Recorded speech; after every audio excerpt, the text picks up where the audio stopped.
The Life Under Communism Museum allows younger generations to better understand their parents' past, whilst those who lived through the period will be able to reminisce about both the brighter and darker sides of the People's Republic of Poland. The museum is filled with souvenirs and symbols of a bygone era, which provides an authentic background to discuss this recent but simultaneously already distant era. The museum was founded by Rafał and Marta Patla, who are the owners of the Adventure Warsaw Company. The initial idea was to collect a few items and family memorabilia to create a flat modeled on communist times in the garage in Soho factory. Today, the exhibition is over 260 square meters of space filled with stories, exhibits, and pictures.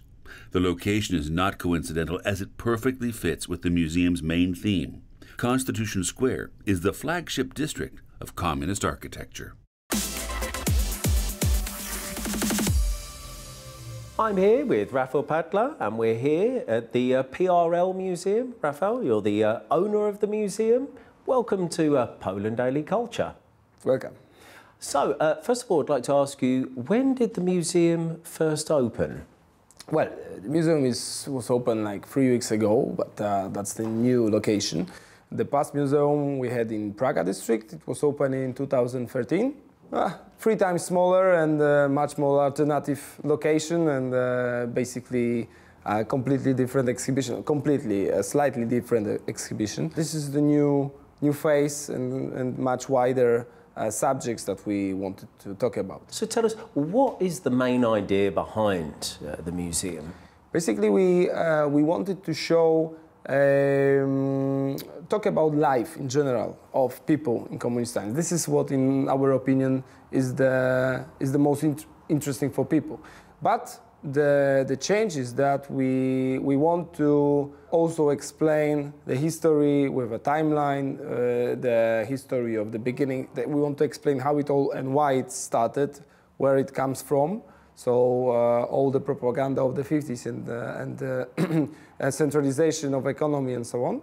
Then we go into subjects from life, so the apartment, for the cinema with propaganda movies from different decades. We have these tunnels with shops with different Polish products like soaps, like washing powders, chocolates, and so on and so on. We have this street, so the idea is that we are outside of the tunnels, we are on the street.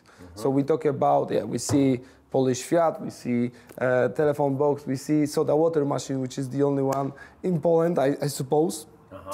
Automotive, so it's really unique. We have a coffee place, and always we try to show 2 faces. One hand side, milk bar with simple chairs, like we sit, simple tables with simple design, and on the other hand, empty hooks in the shop. And on the other hand side, there were coffee places which had design, which were really interesting to see, where intelligentsia met.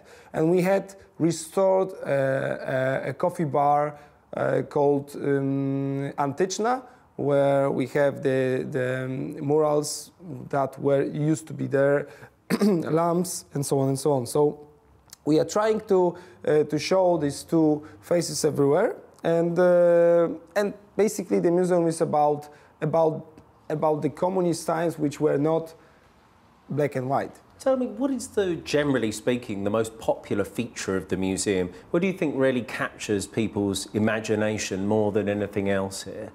Well, basically, for sure, objects itself and the way we exhibit the objects. When you see, usually you see these let's say radios or vacuum cleaners in the storages or in places where you can't focus on it. When you see it in a white background and it's not with no neighborhood, just empty object, then you start to watch it as a part of the history. Yeah? You watch it in a different way. So the way we show some let's say everyday things surprise our guests, they used to use it, yeah. They used to have it, yeah. And now when they see it in the museum and it's an exhibition, they are surprised, they are shocked. They think, oh, I'm old. it's already in the museum. But it's the case that the times has changed so much, and it's such a short time that that surprised people. It's only 30 years of difference, but it's like, you know, epoch from dinosaurs. Yeah, I suppose it's, you know, people are used to coming into a museum, looking at something, and it tends to be, you know, much older from a sort of bygone era, not from an era where people are kind of still alive, and that's the kind of thing which is maybe difficult for people to get their head around. Yeah, that's shocking. Mm-hmm. So I understand that you provide lessons also at, at the museum. Can you tell us what's the thinking behind the lessons, and what kind of messages are you trying to get across? Yeah, basically our mission is to say all the story of solidarity also. Yeah, because this is, in my opinion, the brightest story that we had in last many years. Yes. It's amazing to see that, to explain that, to talk about you know, August 1980, to talk about all the martial law story, then the elections. So that story for me is just amazing to talk about, and that's important to talk about. But also we try to explain them what was socialism, yeah, because it was socialism, no communism. But how people could live in central planning economy. Yeah. So for young people, this is the place, on one hand side, to give some information, but on the other hand side, just show life, and that have to be balanced, because they would never, let's say, they would never remember 1 hour of historical speech of the 50 years of communist times. When you give a bit of information and then show some object and give a bit of information, then they can focus on that. I understand that, you know, your approach to the museum is to show a kind of balanced point of view of, you know, maybe the darker side and the lighter side, a kind of 50-50 approach. Do you think the visitors come generally, though, with a sort of more serious approach, or do they generally kind of perceive it in a more light-hearted way? Depends on the age of visitors. Surprisingly, what I expected is that elder visitors, so people that used to live in these times and they remember it very well, in my opinion, they would expect to see the dark side of life, yeah, to see all this terror and so on. But they are not coming for that. They are coming to go back to their memories. They are coming back to their younghood. They are looking for an easy story, because the dark story they already experienced. So they are not looking for that. They know that. They experienced that. So they are coming to bring back memories, to feel like in the past times.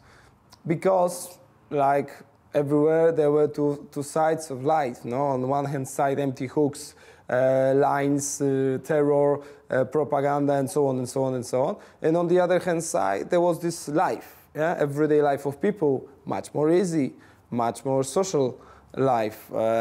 People were much closer to each other, and many people miss that, yeah? In these crazy times today. No? When I'm walking around this museum, one of the first things that I thought is, where do you get your artifacts from? Is there like a specific source, or where do they come from? Well, it took me 10 years to collect all this stuff. I started in my basement. Yeah, my father didn't throw out, like half of population didn't throw out things because they can be useful in the future. So I found the first interesting items in my basement. Then I went to my grandma, my aunts. So basically we started from the family. Basically it all started from the city tours that I do. I'm a guide in Warsaw. We do tours in old retro vans. And I started doing it by buying the retro van step by step and showing alternative sides of Warsaw, off the beaten path. Yeah? And talking with foreign guests after these many hours with them, I found out that they are very interested in life of people in communist times. And there was no such a background, no such a space in Warsaw to show that. So I started to collect it and gathered in a garage first. So I took them to my garage, served some vodka and talk about life. So we have created a little kind of a flat where they could see all these objects. No? And then it grow, and then we move it to other place, bigger, and finally we are here. So do you find yourself kind of actively looking for more new old items to add, or is it you just not got enough space? No, people are bringing us all the time items. Yeah. They are, you know, they don't want to throw it out on the rubbish, so they are bringing it us. Look, I can't throw it out. It's in good shape. And I say, thank you, but it's my number 10 adapter, yeah, or something, or radio. So I can't bring it more. Then I have a problem to throw it out by myself because someone gave it to me, so I can throw it out. And I can put it everywhere here because we also focus on Polish things. And I have many DDR, CCCP products now, which I can show, which are interesting. But we focus on Polish stuff now. Basically, there is no problem to get. When you look for a specified item, like I was looking now for a food ration card for sugar from 1976, and that was very hard to get. Internet helps. Why were you looking for something as a food ration card for sugar from? Because that was the first food ration card that was introduced in June 1976, and in our timeline we wanted to show the first one card. So that was very important because it's much different than the one that is popular from the 80s. But I found it on the internet, of course. So we have to look for it and buy it, yes? Also the same with the pictures. We have to buy rights to show pictures and so on. The case of the culture, which is still not done, we have one wall to talk about culture in these times, which was very, very rich. You know, cinema, movies, and so on and so on. It's so much to say that it's very hard to show it in one wall. You know? You're going to have to keep expanding. Well, yeah. Okay, thank you, Mr. Rafał Padla. Thank you very much for joining us at Poland Daily Culture.